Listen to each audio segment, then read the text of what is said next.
Assalamu alaikum wa rahmatullahi wa barakatuh. Ndugu yangu Muislamu, kuna masiku ambayo Allah subhanahu wa ta'ala ameyachagua kuliko masiku mengine yote duniani.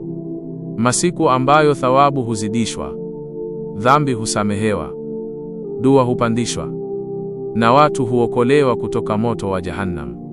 Haya ni masiku 10 ya mwanzo ya mwezi wa Dhulhijja. Masiku bora kabisa katika mwaka mzima. Watu wengi hujiandaa kwa Ramadhan, lakini wachache hujua ukubwa wa masiku haya mbele ya Allah. Mtume Muhammad sallallahu alayhi wasallam amesema, hakuna masiku ambayo amali njema zinapendwa zaidi na Allah kuliko masiku haya 10. Maswahaba wakauliza, hata jihadi katika njia ya Allah? Mtume Muhammad sallallahu alayhi wasallam akasema, hata jihadi, isipokuwa mtu aliyetoka na nafsi yake na mali yake kisha asirejee na chochote. Subhanallah. Hii inaonyesha namna masiku haya yalivyo na uzito mkubwa mbele ya Allah.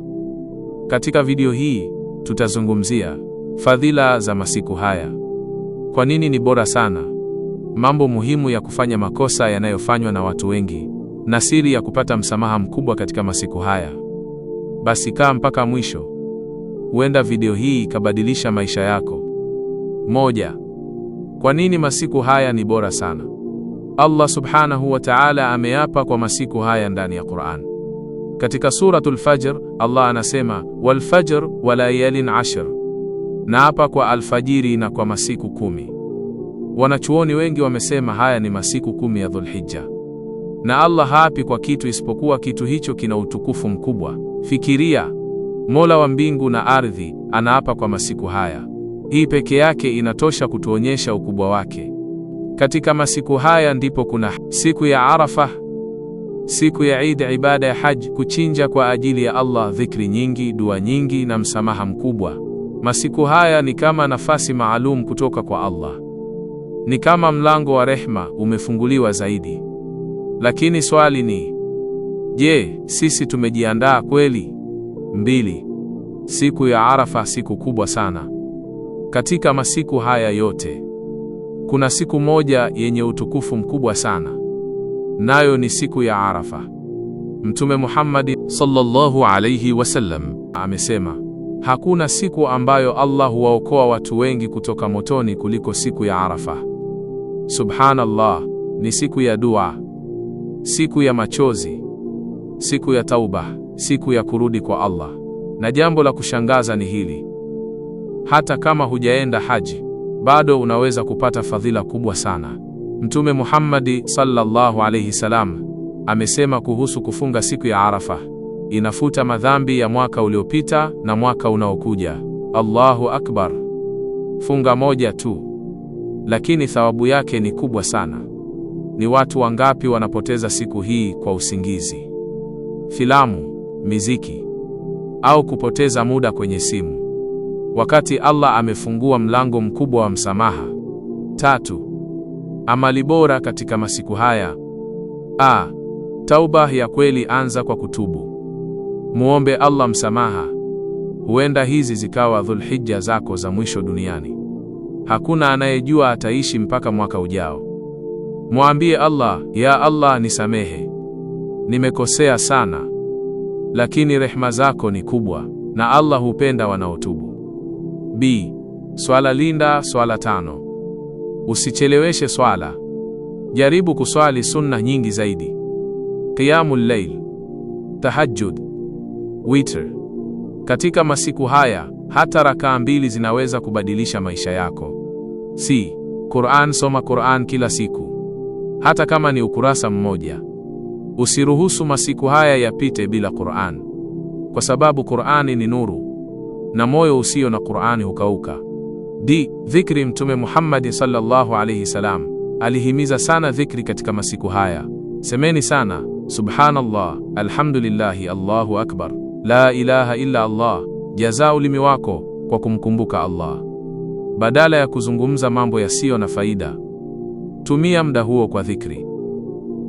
Sadaka. Toa chochote unachoweza, hata kidogo, kwa sababu Allah huangalia moyo wako, si kiwango cha pesa. Unaweza kumpa mtu chakula, maji, nguo, au hata tabasamu nzuri. Usidharau amali njema. 4. Makosa yanayofanywa na watu wengi. Watu wengi hujua kuhusu Eid tu, lakini husahau masiku yanayoitangulia. Wengine husubiri siku ya kuchinja pekee, lakini masiku haya yote ni ibada.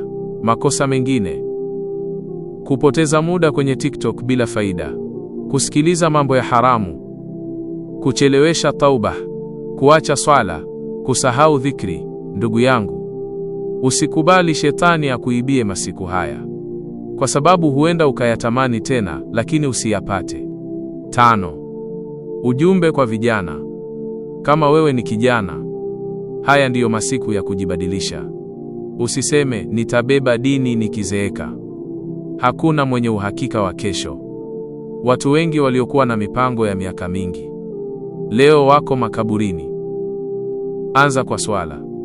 Anza kwa Qur'an. Anza kwa kuacha dhambi moja. Hatua ndogo inaweza kukupeleka peponi. 6. Ujumbe kwa waliokata tamaa. Huenda umefanya madhambi mengi. Huenda unaona Allah hawezi kukusamehe. Lakini sikiliza vizuri. Rehma za Allah ni kubwa kuliko madhambi yako. Mlango wa tauba bado uko wazi. Usikate tamaa. Huenda katika masiku haya Allah akaubadilisha moyo wako kabisa. Huenda ukawa karibu zaidi na Allah kuliko ulivyowahi kuwa. 7. Siku ya Eid. Baada ya masiku haya inakuja siku ya Eid al-Adha, siku ya furaha kwa waumini. Lakini kumbuka, Eid si nguo mpya pekee. Eid ya kweli ni pale Allah anapokusamehe. Eid ya kweli ni pale moyo wako unapokuwa karibu na Allah. Ndugu yangu, masiku haya ni zawadi kutoka kwa Allah. Usiyaache yapite bure. Huenda hii ndiyo nafasi yako ya mwisho ya kubadilika. Huenda dua yako ikajibiwa katika masiku haya. Huenda Allah akaondoa huzuni zako, madeni yako, mateso yako na dhambi zako. Basi jitahidi. Omba sana. Lia mbele ya Allah na kumbuka, dunia ni ya muda mfupi, lakini akhera ni ya milele. Allahumma ballighna dhil hijjati وعيننا على ذكرك وشكرك وحسن عبادتك. اللهم اغفر لنا ذنوبنا وكفر عنا سيئاتنا وتوفنا مع الأبرار. اللهم اجعلنا من عتقائك من النار. أمين يا رب العالمين. والسلام عليكم ورحمة الله وبركاته. Asante kwa kutazama Soul Reflection. Endelea nasi kwa hekima zaidi, mawaidha na malezi ya kiroho.